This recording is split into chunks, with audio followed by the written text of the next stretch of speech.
Wait for Wait by Jack McKenty, originally published in Galaxy Science Fiction, October 1952. Narrated by Tom Trussel. When Dr. Allport Brinton's alarm clock sounded, it brought madness. It was very clever. It not only rang chimes of amazing penetrating power, it turned on all the lights in the room, closed the window, and started his bath water running. But this morning it was not appreciated. In fact, as Dr. Brinton got out of bed, he silently called down evil on the technician who had built it for him. The off switch was on the wall farthest away from his bed, and was controlled by a hair-trigger combination dial that couldn't be operated by anyone not fully awake. Dr. Brinton fumbled for a while, then gave up and started looking for his bedroom slippers. They had apparently crawled away during the night. He padded into his bathroom barefoot. He was about to see what a hot bath would do for what he had already diagnosed as a histamine headache, when the alarm clock, having decided that anyone who could sleep through 10 minutes of chiming was unwakeable, stopped chiming, turned off the lights, opened the window, and let all the water out. Dr. Brinton was walking back toward the light switch when he tripped on his bedroom slippers and fell back into bed. No further invitation was necessary. He slept till noon. Dr. Brinton unmistakably had a hangover. Considering the party he had attended the night before, it was not surprising. Actually, it was remarkable that he had been able to get out of bed at all.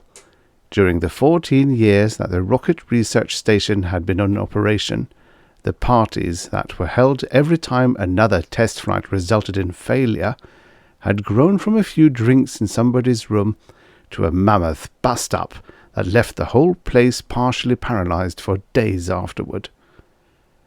First as chief chemist, and later as director of the station, Dr. Brinton had attended every one of the scores of parties during every one of the 14 years. It spoke well for his endurance to say that he was back at his office at 1 o'clock. Some people didn't make it until the next day. His secretary, who didn't drink, was one of the very few who were at work on time. She walked into his office and stood in front of his desk, tapping her foot. Her facial expression showed that she thought people who got drunk at parties were amoral, degenerate, and entirely unfit for administrative positions. Dr. Brinton, who had been mentally comparing the relative merits of prussic acid and hanging as pain relievers, sat up straight to prove that he was moral, alert, and ready for any problem that might come up. His secretary sniffed to indicate that she didn't believe him. Dr. Brinton dropped his eyes to admit that maybe he wasn't at his best at the moment, but it was only a temporary condition, and by tomorrow he would be okay. "In 2 minutes you'll wish you were dead," said his secretary. "Read this." She handed him a letter. He read it, and his knuckles cracked as he gripped the arms of his chair. "Senator McNeil coming to visit here!" he cried in alarm. Though his voice was squeaky, he was surprised to hear it at all. "Get me a line to Washington. Our top priority. Audrey at the Naval Department." The call was put through. "Commander Audrey, this is Brinton at the station. Joe McNeil is coming to visit us. Can you head him off?" "Yes, I know, but he's on one of his economy drives. We just did a test yesterday, and if he inspects this place now, we won't get enough money to build a pinball machine. Delay him a week, anyway. Well, try. I'll arrange a tour for him as best as I can, but if he doesn't come, I'll be much happier. Let me know as soon as possible." "Fine. Goodbye." He scribbled a memo and carried it out to his secretary. "Copy of this to all department heads right away. Phone the commissary and have them get all the decorations taken down in the dining room. Tell them to lay in some steaks for tomorrow. Phone Harry Sparling in public relations. Alert him VVIP tomorrow. Extra special tour including all our movies on the subject. I'm going over to the fuels department." Dr. Ferber, head of fuels, met Dr. Brinton at the door of his lab. "I just got your memo," he said. "Is that budget butcher really coming down here?" Dr. Brinton nodded his head gently. "I'm afraid so. I came over to see what kind of show we can put on for him." "We have some samples to run on the indoor motors. There are a couple of loads left for the acceleration sled, and I suppose if we work all night we could get a sergeant major ready, but if he's on an economy drive that might be too elaborate. Just a view of everybody pouring stuff from one test tube to another might be best." "Do the samples and run the sled once," Dr. Brinton said. "That should provide enough fire and noise. The rest of it will have to be fast talk. I think I'll go home to bed." Dr. Brinton considered himself a methodical man. He had bacon and eggs every morning for breakfast. He always took a vitamin pill with his afternoon coffee, and he was used to exactly 8 hours sleep. It was this last habit that caused him to wake up that night at midnight. He had gone to bed at 4 that afternoon, and habit is a hard thing to break.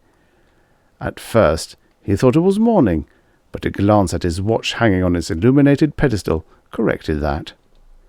He grunted, rolled over, and waited for sleep to overtake him again. Nothing happened. He turned and stared at the ceiling for a while. Still nothing. He had not felt so wide awake for a long time. Then he was struck by one of the flashes of inspiration that had made him famous. He would raid the refrigerator. Downstairs, he found that his son Eric had anticipated him by 2 minutes and was busy setting the table with cheese, pickles, ice cream, peanut butter, and everything else necessary to keep a 16-year-old boy operating at peak efficiency. A pile of books on the table indicated that he had just finished his homework. Dr. Brinton was pleased that his son had worked so late, but the choice of food made him shudder. He rummaged in the refrigerator himself, found a cold pork chop that Eric had somehow overlooked, and bore it to the table in triumph. "We were dealt a blow today," he said between mouthfuls. "Oh?" said Eric, on guard in case it was about his schoolwork. "Received word that Senator McNeil is coming here tomorrow. No, today. It's after midnight." "Oh." It was an "oh" of relief. A senator couldn't be nearly as troublesome as a teacher. "Don't say oh like that. He'll probably close the station tight and we'll all be out of work. You don't realize it, but money has been getting harder and harder to cadge for this place. We're practically running only the fuels department now." He got up, threw the bone from his pork chop into a garbage pail, washed his hands at the sink, and sat down again. He continued, "Wait till he finds out about those 4 reactor rockets that are cooling off on the moon, waiting for us to get there. I can hear him scream, $5 million each full of precious equipment, to say nothing of invaluable fissionable material." And then this place gets shut down. Eric had a suggestion. "Give him the old routine about how we have to get men to the moon, or the Russians will do it first and use all the equipment we've sent there without even thanking us." Said his father, considering. He shook his head finally. "His answer to that is why send good money after bad? Now I just hope he feels better after a steak dinner. Either that, or the wings fall off his plane." He smiled wistfully at the thought. "Oh well," he said, "let's go to bed." They went their separate ways, but only Eric went to bed.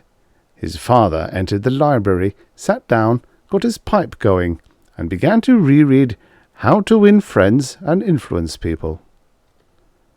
The next day saw Dr. Brinton contemplate suicide, homicide, and voting Republican, though not necessarily in that order.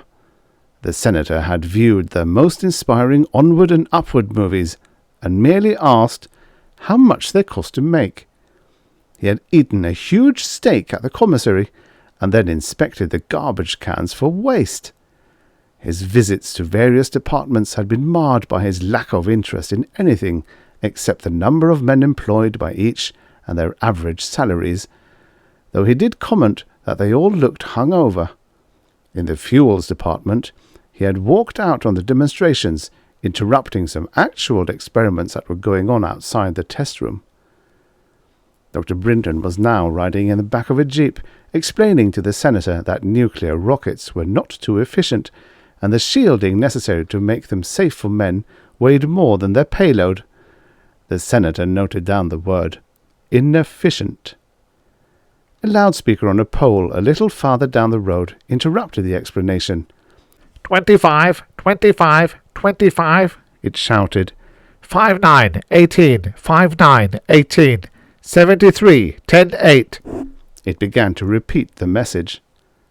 The driver, who had slowed while they listened to the message, turned the jeep around and sped them back the other way.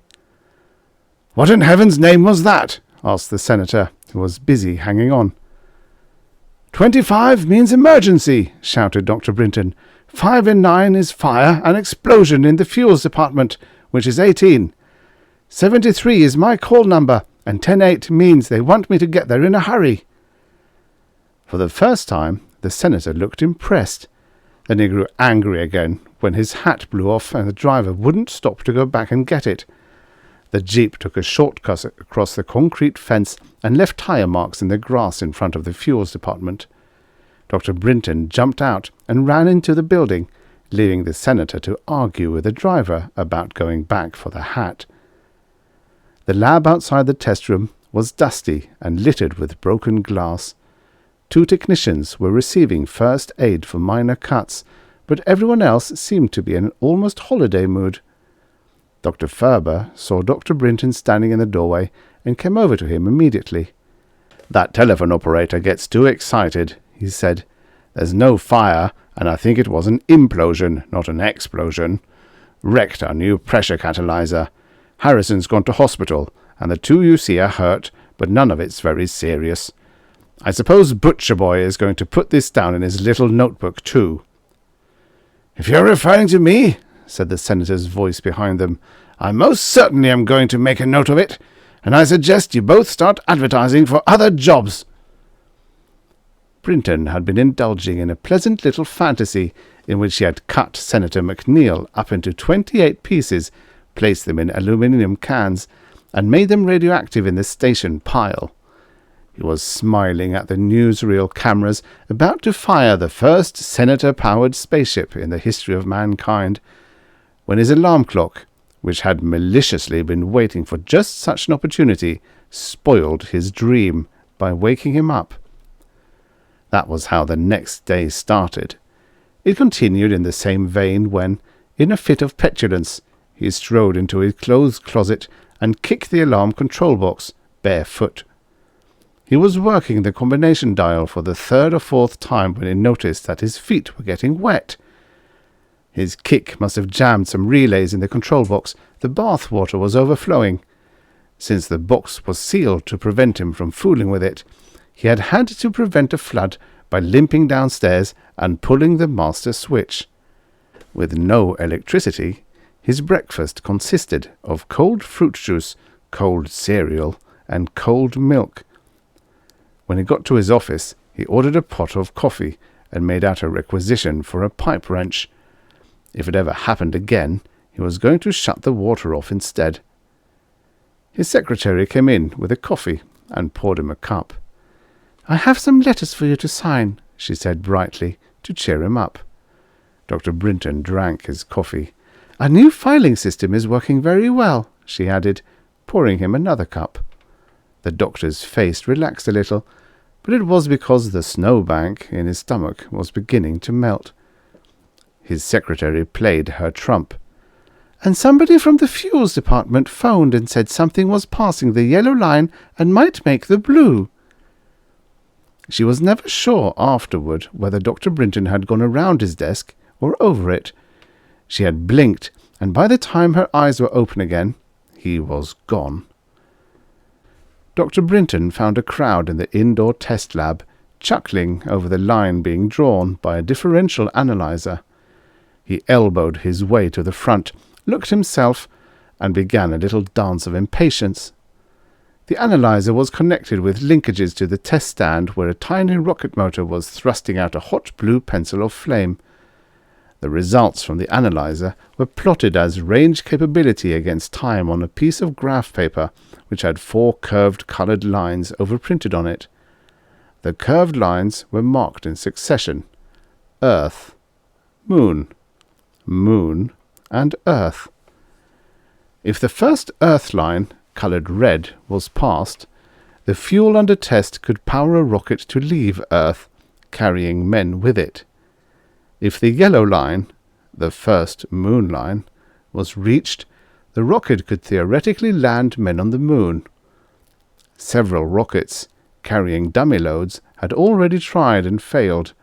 Their fuels, though the best available, barely reached the yellow line when under test. The blue, second Moon line, was calculated to indicate an escape from the Moon without refueling, and the last line, in green, was a theoretically powered landing back on Earth. The pen of the analyzer had already passed the blue line and was more than halfway to the green. "This the stuff that was left in the catalyzer after the explosion yesterday," Dr. Ferber shouted to Dr. Brinton over the roar from the little engine. "It looked as if it would burn, so I tested it. Jackpot!" "What is it?" asked Dr. Brinton. "Supposed to be an artificial base for a perfume." The last word seemed louder because the test rocket just then ran out of fuel and grew silent. The tracing of the pen stopped a fraction short of the green line. Dr. Ferber continued in his normal voice while he busied himself with the connections of the engine. "We didn't have anything to do to put on a show for McNeil yesterday, so I told the lads to carry on with experiments on their own. It was Harrison who made this stuff. He was cut by flying glass and landed in the hospital. I phoned there this morning and found the damn fool doctor took his appendix out. Said he figured he might as well while Harrison was in there. He's still under the anesthetic, and we won't be able to ask him anything for several hours." "Doesn't matter," said Dr. Brinton. "We know it works. We have to find out why it works. Got any left? We'll analyze it." The next few hours saw Dr. Brinton rapidly become a bitter and disillusioned man. When a qualitative test informed them that the presence of nitrogen meant they were going to have to use an even longer and more laborious process than the ordinary one, he uttered a few sentences that made a couple of nearby German exchange students wonder if perhaps they hadn't a portion missed in their English language learning. When he found that he had forgotten his pipe at home, and the analysis required too much of their attentions to allow him to go home and get it, he quoted a paragraph or two that earned him the undivided attention of everyone in the lab. But when he took the results over to a calculator and worked them out to carbon 281.6%, he had barely started the prologue when frustration overtook him, and he subsided, speechless. He was at a loss to say or do anything except mumble that 281.6% was impossible.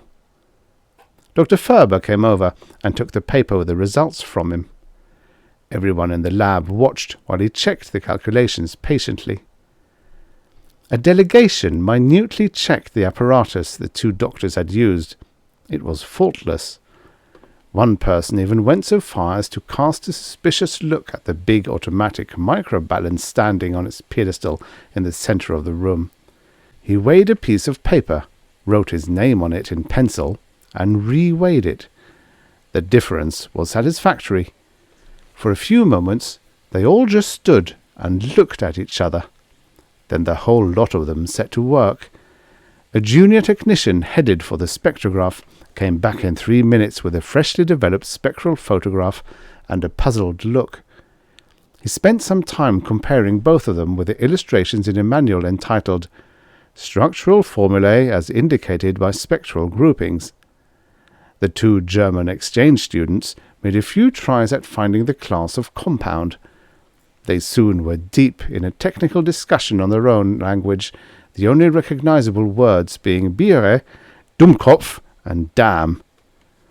A senior research chemist tried crystallizing some and invented an entirely new swear word. With 4 helpers, Dr. Brinton and Dr. Ferber redid the combustion analysis in slightly less than twice the time it would have taken only one of them. Of course, they were assured of accuracy. Each step was checked at least twice by everyone. The result was still carbon 281.6%. Dr. Brinton escaped the ensuing mental paralysis, since he had already been through the experience once. He went over and began to study the figures written in on the side of the spectral photograph. Out of little more than idle curiosity, he compared the ratios of the rough quantitative estimate found spectrographically with a more accurate but impossible answer of the combustion microanalysis. While he was doing the necessary figuring, he listened sympathetically to the technician. The young man was complaining bitterly about things in general, and chemistry in particular. Chemical reference books came in for a special roasting, because either that lousy book is incomplete, or this structural formula is out of this world. That did it. Brinton got out a scratch pad and drew a little diagram. Then he went to talk to Dr. Ferber. Would it be possible that Harrison started with a multi-ringed phenol? He asked. Dr. Ferber nodded. Dr. Brinton showed him the drawing. Does that remind you of any geometrical figure? Dr. Ferber looked. There was a pause. Then his eyes lit up. Of course, he said. Since formulae are usually drawn in one plane, I doubt if anyone ever noticed that before. And when it comes under stress by compression, it's only natural that it should fold. He paused and looked at the calendar. 4 weeks? He asked.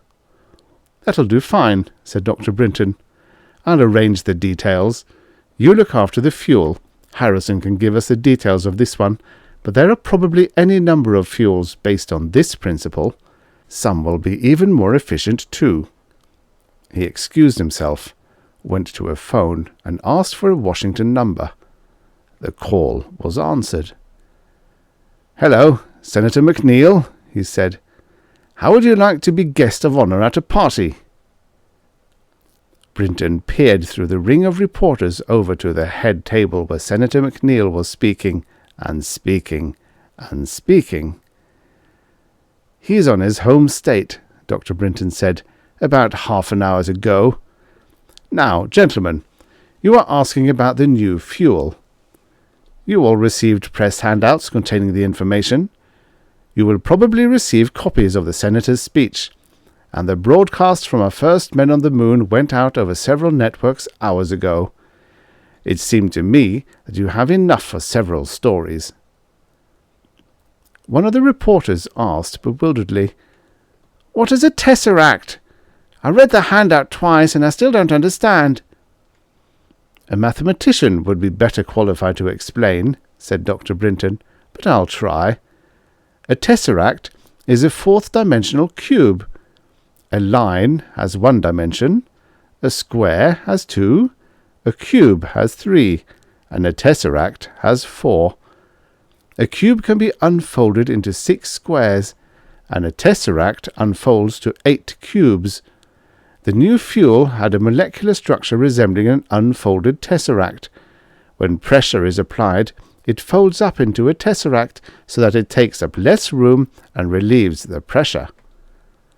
The practical application is that we can get 8 pounds of it into 1 pound can. The other 7 pounds of it are riding around in the 4th dimension. As soon as it starts to burn, the structure is destroyed so that it comes back out of the 4th dimension. Several people have assured me that it can't work. They're probably right, except that it does. Oh, I'll be back in a minute. He went over to another group and spoke to one of its members. The man addressed nodded his head and left. Dr. Brinton returned. If there are no more questions, I suggest we do some serious drinking. I am now out of a job, and I want to celebrate." Promptly at 7:30, a relay clicked, and the alarm clock went into its usual daily routine with the chimes, window, lights, and bath water.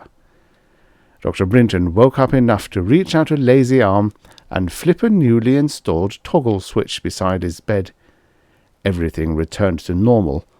The light in the chimes both faded away, the window reopened, and a soft gurgling came from the bathroom. A slight gurgling also came from the bed, where Dr. Brinton, with a happy little smile on his face, had gone peacefully back to sleep, perfectly satisfied that he had worked himself into unemployment by finding the fuel that would power spaceships to, and from, any part of the solar system.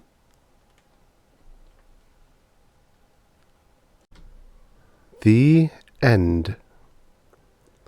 Subscribe for your daily stories of futures past.